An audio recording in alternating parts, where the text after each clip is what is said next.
All right, let's get you ready for the Class A playoffs as we're going to give you 5 players to watch here in our Player to Watch feature. I'm your host, Michael Knight, the director of OKPreps.com, and the playoffs are upon us. The 2019 regular season has come to a close, and it's time to get you ready for the 2019 postseason with 5 players to watch in Class A. Before we dive into it, we want to remind you to subscribe to our YouTube channel. Just go to youtube.com/OKPreps. You'll get all of our Player to Watch features in all the classes from 6A1 all the way down to this one in Class A.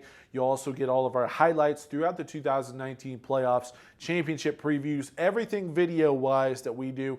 We put it on our YouTube channel. Be sure to subscribe and you'll get all of that even before we put it on OKPreps.com. Speaking of which, you can go to OKPreps.com every single day for more playoff preview content throughout the week, as well as getting you ready for kickoff on Friday night. And then finally, we want to remind you to subscribe to our podcast network on iTunes, Apple Podcasts.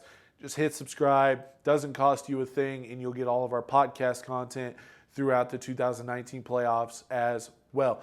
But it's time to give you 5 players to watch in Class A, as Class A has been one of the more wide open classes every single year, where we have teams coming out of nowhere to win a state championship. But at the same time, we've also seen players put the team on their back and lead them to state championships. Last year, we had Andrew Crow, lead Rejoice Christian to a deep run into the playoffs, putting up phenomenal numbers. The year before that, Afton wins the state championship behind Will Amos, one of the best players in the state. He was our player of the year that year with what he was able to do, carrying Afton all the way to a state championship.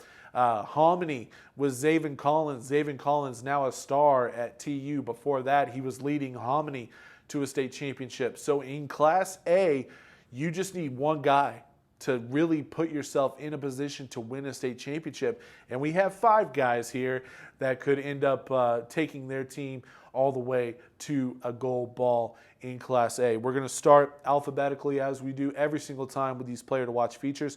And we're going to go up north to Pawhuska and their quarterback, Bryce Drummond. Just a junior, so he definitely has a bright future ahead of him, but he's certainly hoping that the future is now, as he has been one of the top quarterbacks in the state of Oklahoma this year. Pawhuska coming into the playoffs 9-1 on the year, coming off of a brutal loss to Pawnee in Week 10. Was one of the best games of the year, and it was one of the best matchups in Week 10, as we had undefeated Pawnee, undefeated Pawhuska.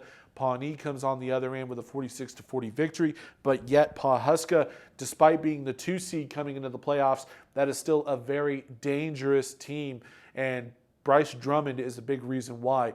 Led by their head coach, Matt Hennessy, he has this team rolling offensively. Drummond has put up huge numbers throwing the ball, running the ball. And what I really like about what he's been able to do, you can tell when you watch him on film, he is a fantastic athlete, but he's standing back there and he's trying to make his reads in the pocket. He's wanting to throw the football more than just take off and run when the first guy or the second guy is covered. You take a look at some of the numbers and the film matches up with it. He's putting up monster numbers throwing the ball, and he's picking his spots running it, where he's not having to run a whole lot. He's not having to get specifically hit a whole lot. So because of that, Pawhuska has had a lot of success offensively. I'm looking forward to seeing what they do coming off their first loss. It's an interesting dynamic where you come off your first loss going in to the postseason. And obviously, that was a big game last week against Pawnee in a district championship game.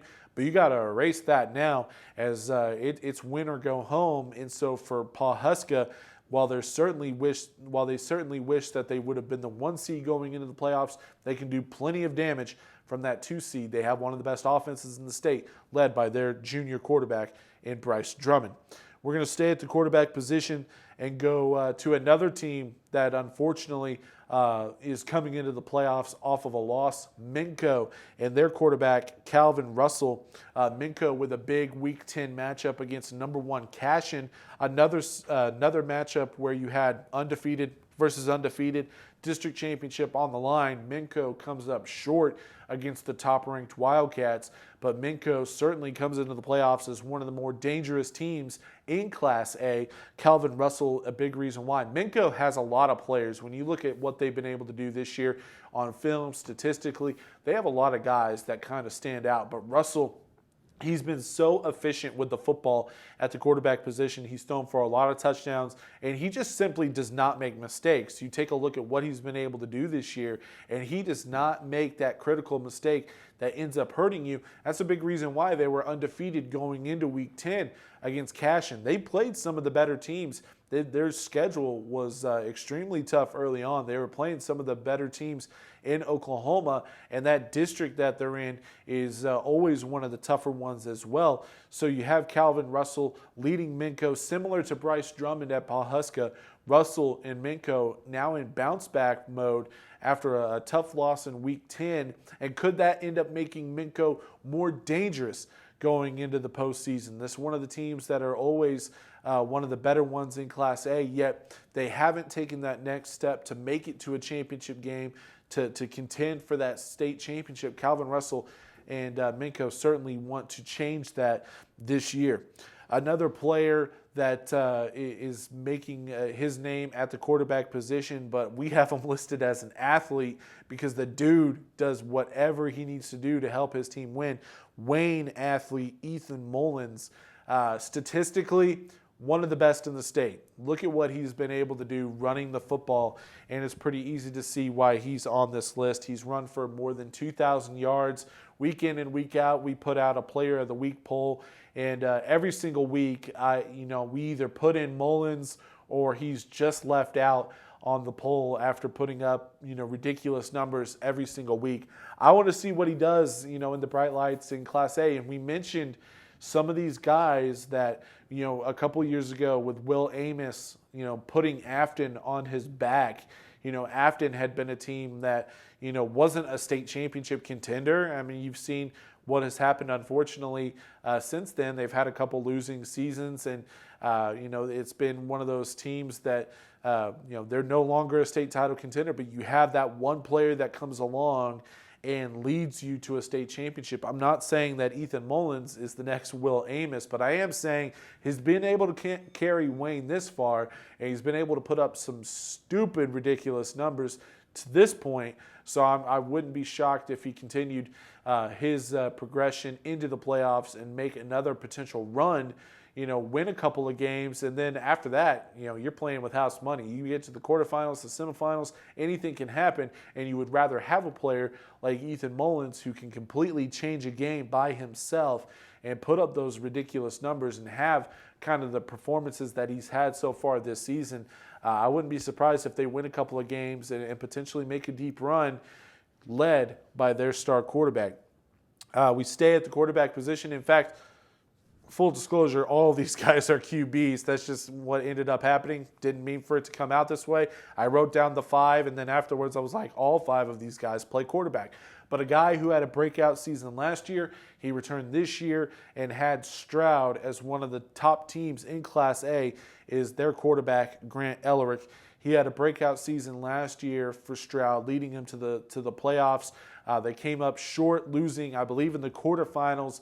They lost to Christian Heritage, and a close one, a team that would go on to make it all the way to the state championship game. Christian Heritage definitely had their Cinderella run last year. Stroud looking to avoid falling prey to a Cinderella run this year. They've been ranked number 2 basically all season behind top-ranked Cashin. They've been one of the top teams in Class A all season. They're undefeated going into the playoffs. Gran Telluric has put up good numbers once again throwing the football. Offensively, Stroud has the potential to be one of the best, if not the best, in Class A. I'm looking forward to seeing what they do if they can make a deeper run. They certainly want to make it past what they got to last year, losing in the quarterfinals. They want to get to at least the semifinals and potentially win a state championship. I think that they have the talent to do so. I think I had them making it to the state championship back in our season previews back in August, making it to the title game to face off with Cashion. Those teams have been 1-2 all season, and we could end up seeing them square off in a state championship. And I can guarantee you one thing, if Stroud ends up going all the way, it'll be due in large part because of the play from that offense, and specifically their quarterback, Gran Telluric, and he has a lot of talent around him, and looking forward to seeing just how far they can go this season. And our final player to watch, staying at the quarterback position once again, Rejoice Christian quarterback Riley Walker. Rejoice Christian, to me, and I'm going to talk about this more in our previews, and I'm going to talk about it more in our podcast. Rejoice Christian, to me, has to be one of the biggest surprises of the year. Not because they're undefeated, not because they're top 5, not because they're one of the favorites to win the state championship once again. It's because they've reloaded. Look, you lose a player like Andrew Crow, and you've seen some of the other teams. We mentioned, Hominy, led by Zaven Collins. Hominy hasn't done a whole lot of anything since losing Collins after that state championship. Afton has struggled after losing Will Amos. Rejoice Christian had to replace Andrew Crow, one of the best players in the state last year, and they've just reloaded. They've absolutely reloaded. Walker has had a great season throwing the ball. Rejoice Christian has now, because Crow has graduated, they're more of a balanced offense. They still have a solid running back with Nate Anderson back there running the football, but Walker has been able to have more of an impact on this offense. And you look at them statistically, I think they're the best offense in Oklahoma when it comes to scoring points, and they have been balanced throughout the 2019 season. I do want to see what happens when they face some of the tougher teams in Class A, because their district was a little bit down this year. They didn't have the tests week in and week out, but I've been so pleasantly surprised by Rejoice just absolutely dominating their opposition every single week. You have to take them seriously as a state championship contender, and I'll go ahead and apologize right now. I thought Rejoice would take a step back this year. I thought that they would still be a playoff team. I didn't know if they could win their district. I thought that potentially they would come into the playoffs, maybe win a game, but after that, I didn't think they were a semifinal or a championship team. They are absolutely that. Riley Walker making sure that this Rejoice offense hasn't missed a beat, and he certainly has some skill guys around him. Rejoice Christian, certainly a team to watch in Class A, one of the best teams, and like I said, pleasant surprises. And I apologize once again. Rejoice, I doubted you back in August. I have no doubts anymore going into November. One of the best teams in Class A heading into the 2019 playoffs.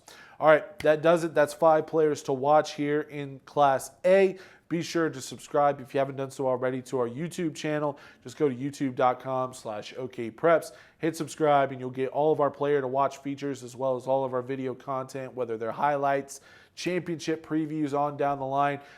We appreciate you tuning in. Also, while you're at it, hit subscribe on our podcast network. Just search OKPreps on iTunes or Apple Podcasts. Hit subscribe and you'll get all of our great podcast content throughout the 2019 season. And as always, you can go to OKPreps.com every single day for the latest in high school sports. Also, be sure to follow us on Twitter at OKPrepsTV, and go ahead and give us a like on Facebook while you're at it as well. We appreciate you tuning in. Get ready for the playoffs. I'm looking forward to it. Class A, we'll see. We'll see if it continues to be a wide open class or if we see one of those regular contenders jump up and win a state championship. Looking forward to a great playoff season. We thank you for tuning in. This has been 5 players to watch in the Class A playoffs.